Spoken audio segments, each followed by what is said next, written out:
Hi, I'm a normal video, and I'm about an important issue that we're all talking about today, which is identification. In developing the language that we use in order to talk about people's feelings, we often talk about identity and how people have it. And so I want to talk about a very special people today that identifies as identities. So you can, for example, if I'm an identified person, you can identify as me.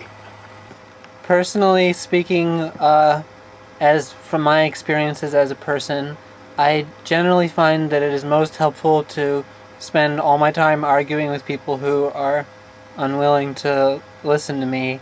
And so this is why I choose to focus on language as an issue rather than such things which have traditionally been the focus of people's analysis, such as sexual violence, street harassment. I think that it's important that we emphasize the language that we use on the internet because we need to get ready to upload our consciousnesses online for a more green planet and for energy efficiency. And so you can spend all your time on providing vital services to people as you want, but I just think that's kind of reformist. And so that's why basically I would describe my philosophy as accelerationist in nature, because I believe that all forms of power will inevitably become too heavy and fall over. And so for that reason, we should make it so there's more of it, so that it'll then turns inside out, and then there's less. Kind of like a Mobius strip. And I think it's really important to emphasize things like flows. And I'm really interested in waves of flows. And when I go to a talk, I always like to shake things up a little bit. Like, no matter what it's about, I kind of like to, blow people's minds a little bit. I always say, what about flow waves? What do you think that's? Yeah, that's like, I appreciate what you're trying to do, but like, in relationship to waves of flows, like, what would you say about that? And usually they don't know what to say. And I think that that's a good sign, because it shows that you're changing. You just want to change the way that people look at things a little bit. Like, people are always saying that things exist, and so I like to say, well, how do you know that anything exists? And another thing that I really like to do to like blow people's minds is to talk about how words aren't the things that they refer to. That it's different, because a lot of the time people think that words are actually, that like the word cat is actually cat. Or like, I'm really interested in thinking about economies as like a surface, and like the topology of surfaces, and like I would oppose that to the other like strain in economic thought, which is like, which calls itself the materialist because communism is a good idea in theory, and but ultimately I think it's more useful to just like think about the way that like capital like flows in like a kind of a like if in like a rhombus, like donut shape. And so like to get when so getting back to identity like the whole point of bringing up philosophy was to like show how you can't be certain about things. So like a lot of problems have happened because people talk about groups of people, and they like say that things are true like of people in a group, but the problem with that is that you can never really be sure of anything, and so like everyone is different, and so that's like you shouldn't make generalizations because everyone's because like you don't you don't know how that person identifies. Like what if that person identifies as an identity? Like you don't know that, and so you like shouldn't like do anything. And like so like and like one of the problems is like with the idea of like safe space, like you know, people say that you should create a safe space, but like how do you know that everyone is always going to be safe? You can't. And like so that's why I think that, you know, since we can't guarantee everyone's safety, we should at least try to guarantee everyone's feelings. So, you know, like ultimately, you know, it's all really complex, and this is why I advise people to avoid going offline. Because if you think about it, a lot of the vast majority of the problems in history have occurred off the internet.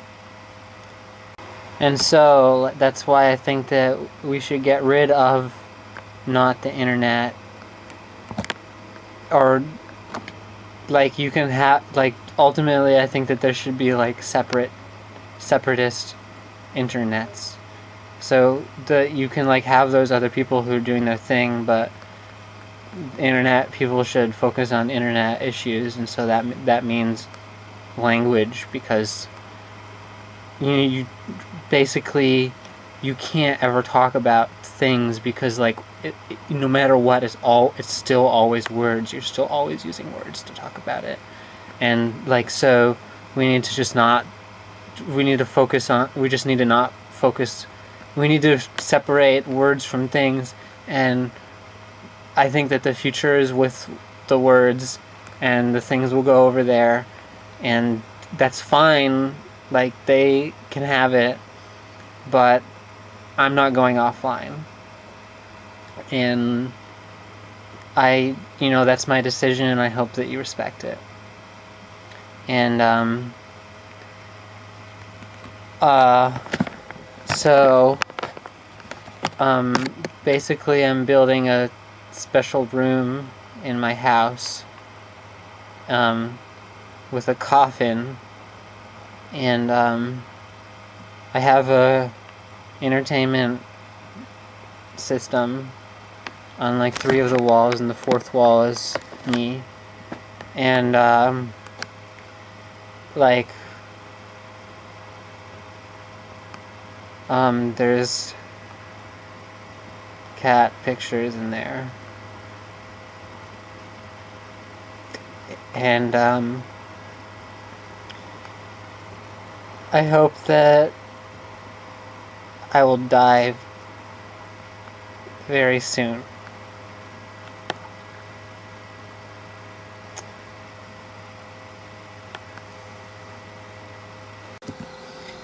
Okay, hi, so I wanted to talk in this video about something that's kind of controversial, so if you're easily offended, you might want to just click on another video, because this is a video that's like about challenging your beliefs, and like if you're not ready to do that, then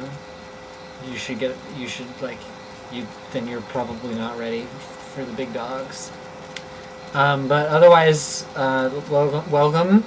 And so I wanted to talk about something today, which is the Easter Bunny, because lots of kids still believe in the Easter Bunny, and so you might not know this, but there's like no scientific proof the Easter Bunny is real.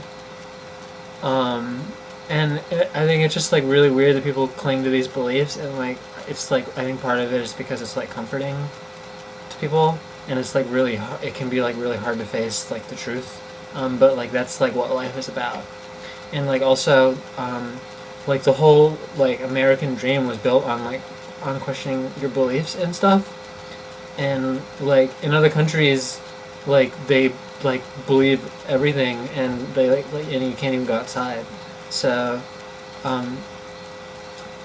like there's that also, and I just like wonder why people believe in the Easter Bunny, because like you could just believe in anything. Like if you believe in the Easter Bunny, I could just believe in a big beard in the sky, and like eggs come out of it, and like that's not even less plausible. So I think that maybe they should teach about my beard idea.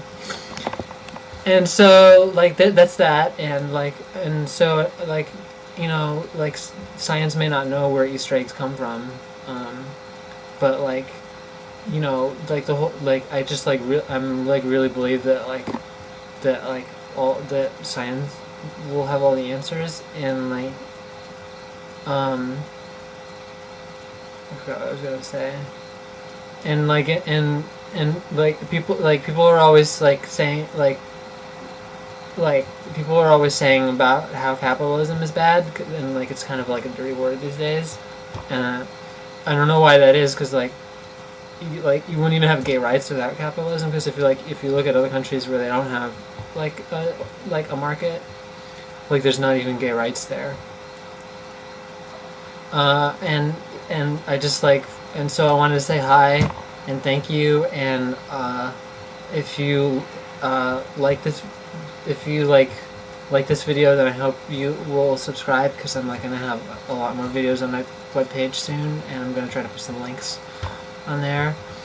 And if you don't like this, if you are upset because I said the Easter Bunny is not real, then you should totally comment on this page and I'll troll you. And so if you're not, you might not want to comment, but I hope you do, because for the lulz. And also God probably doesn't exist either. I just thought I'd throw that in there. And so that's all the stuff that I want to talk about, and I really hope you enjoyed it. And I just think that people should really question their beliefs about stuff, because and so please subscribe if you're a rational person, and thank you for thanks for your help. Bye. Hi, thanks for watching my video today. What I'm going to talk about is something that doesn't get raised often, but it's really important, and I'm going to talk about it, and that thing is something privilege. You may not have ever thought about this before, but you exist, and as somebody who is something that exists, you have experienced privilege for that your entire life, because being an actual thing that exists is considered normal, and so you have privilege over nothing, which doesn't even exist.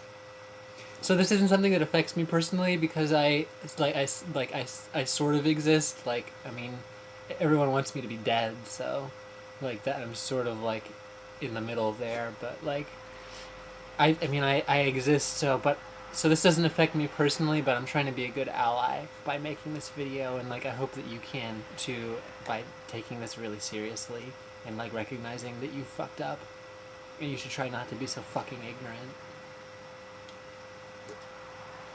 So basically there's prejudice in our society in every way against nothing. Like, for example, in like our language, like anyone who's like actually can like be heard and talk, like uses like pronouns to refer to themselves, but nothing doesn't even have any pronouns that you can use to refer to it because it doesn't even exist. It's not like I can say I am nothing, like hypothetically, if I were nothing, because I wouldn't even be speaking. And so there's like a big problem with visibility of nothing in our community. And so like, and you sort of get the gist of the video. You get it now. Haha, funny. Like, you should take this pretty fucking seriously, actually, I think, because like it's not a joke. Because like we should like be decentering things that exist and talking about shit that like doesn't even fucking exist in our community, because of like how much like time people, like all of our energy and and shit is directed at stuff that exists, and we should be talking about nothing instead. And so that's why like I am making this video, and I'm going to make a Tumblr account to try to talk about these issues and like raise some awareness, and I hope that you do too. And like I hope that you will go through a process where I've experienced, where I'm trying to take accountability and like own my own privilege for being existent, and I'm sorry that I fucking exist because you made me that way. I'm really fucking sorry, so eat shit. And I hope you enjoyed this video, so thanks for watching, and I hope you subscribe to my channel, and I'll try to keep making more videos to entertain you, so have a great time. Thanks.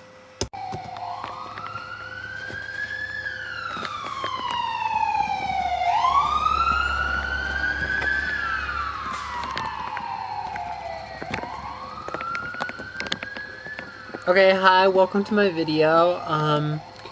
This is like basically a video that I'm making right now to talk about like something that I've been thinking about a lot lately, which you might have heard of, which is the slippery slope problem.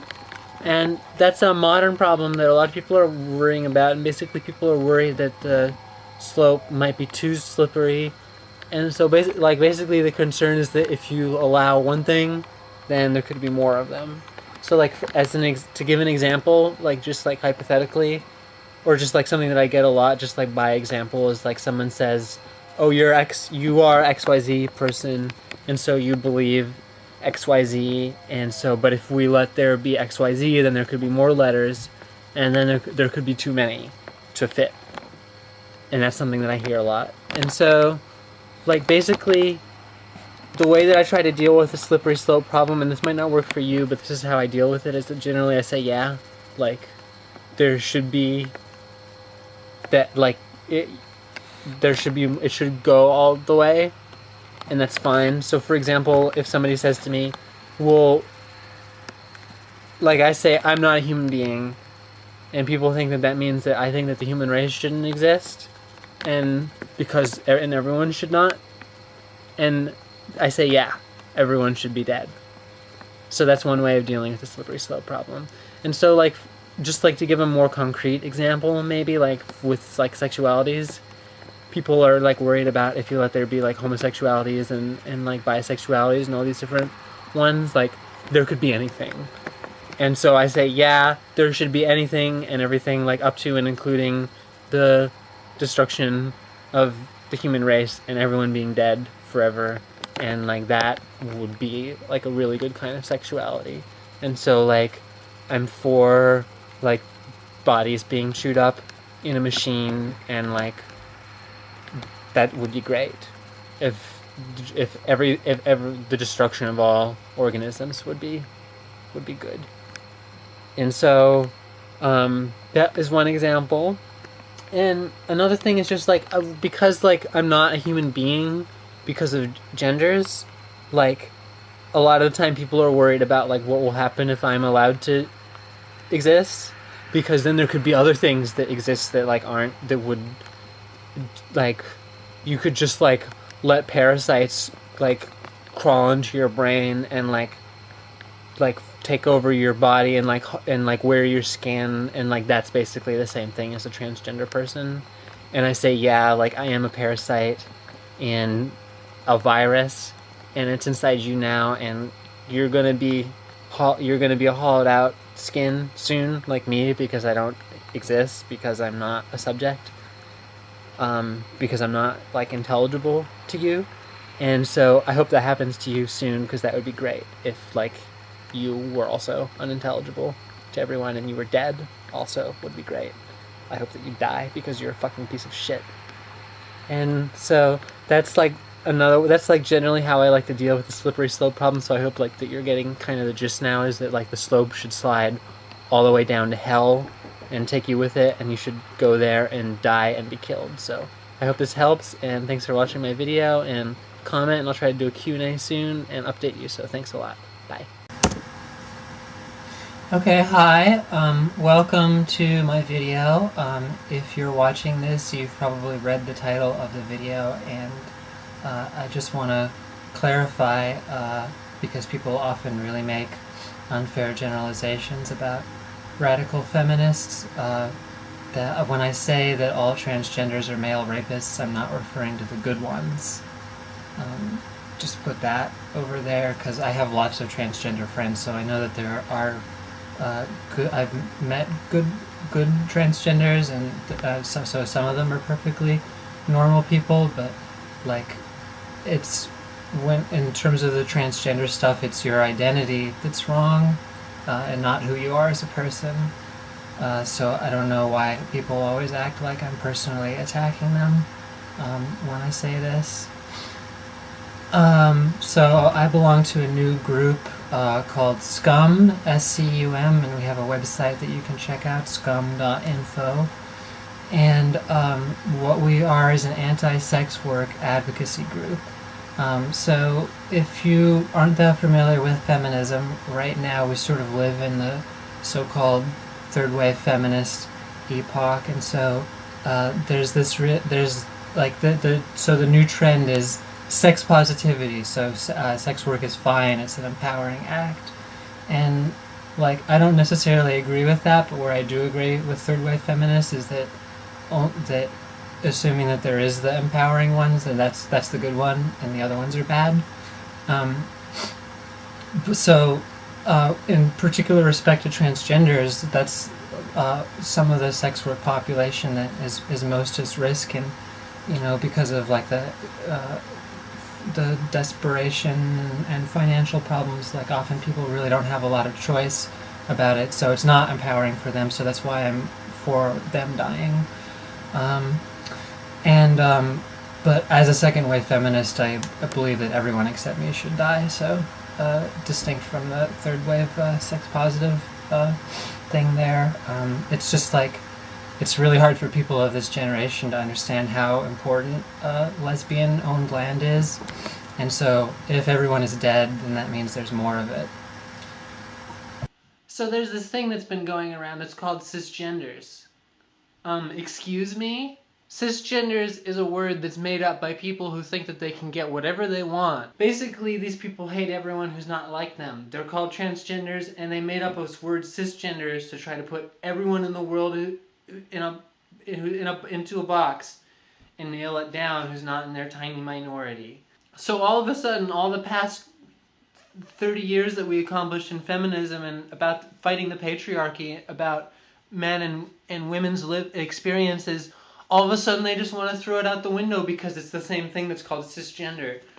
Do you think that makes sense? Back in the 1970s, we fought so hard for women's spaces, and I've been there, and that's a sacred space to see women having a space of their own. Men just want to stampede everywhere and where they're not wanted, and it's the same thing with these transgenders.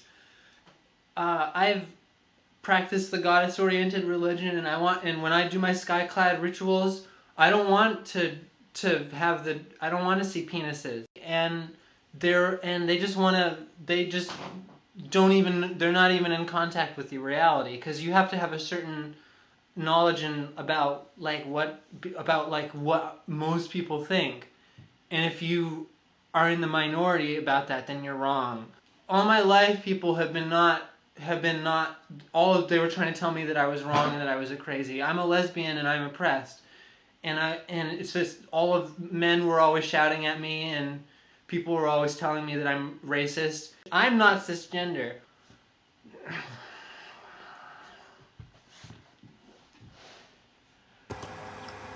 Okay, so this is a video response to a video that's been going around on Tumblr, which I saw, and you know, I read a lot of stuff on Tumblr, so I try to keep up on the latest stuff that breaks. So this video, if you haven't seen it, it's called Die Ciscum, and it's about a really controversial phrase that's been going around, and a lot of people are really offended by it. So if you haven't seen this video, I don't recommend that you look it up because it's very upsetting. And so basically what Die Ciscum means is that it's this thing that really crazy people say, and it's like 98% of people are cis, so I don't understand why you would say that.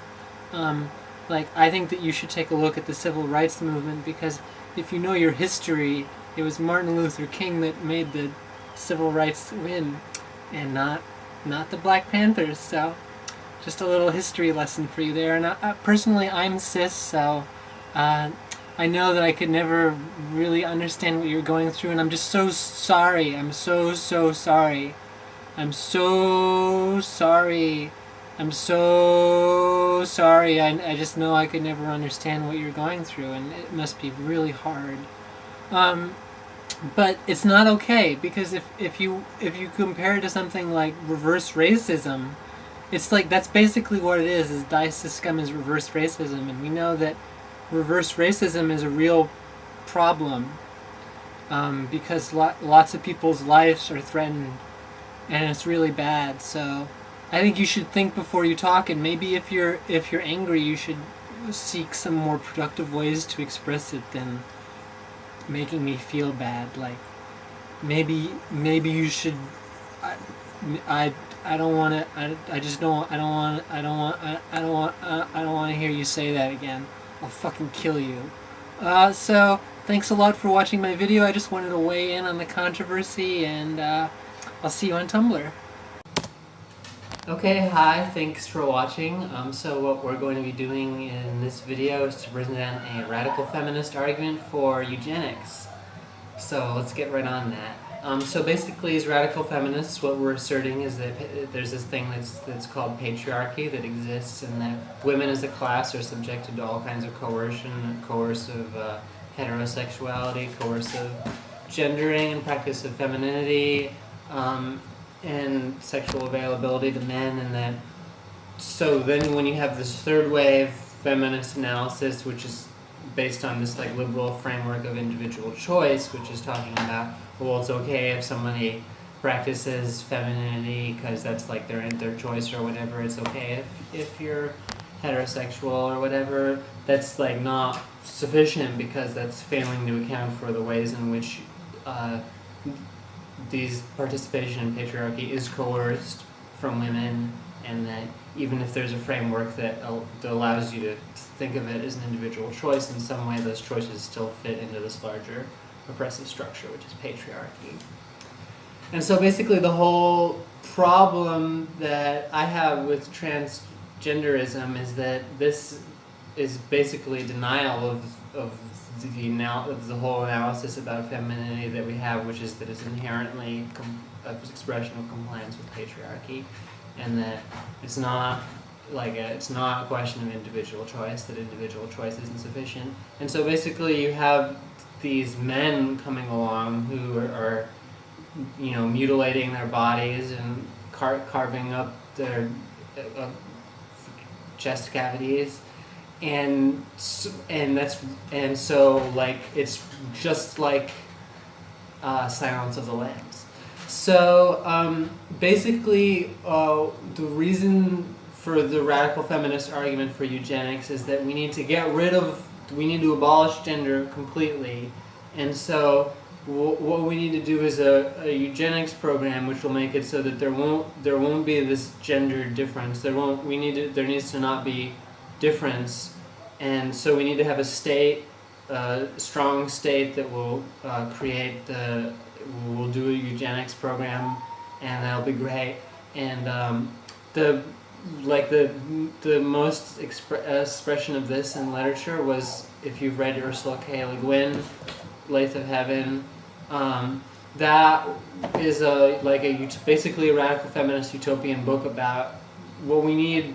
What it's saying is basically is that we need eugenics to make everyone into gray men.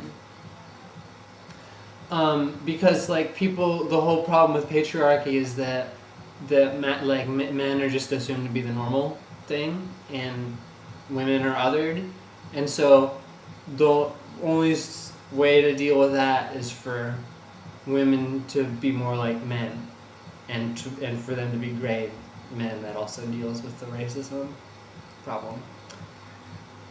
And so that's basically our idea. And so if you're a transgender, we'll kill you because that doesn't because of all the categories that we have to talk about things, and how it's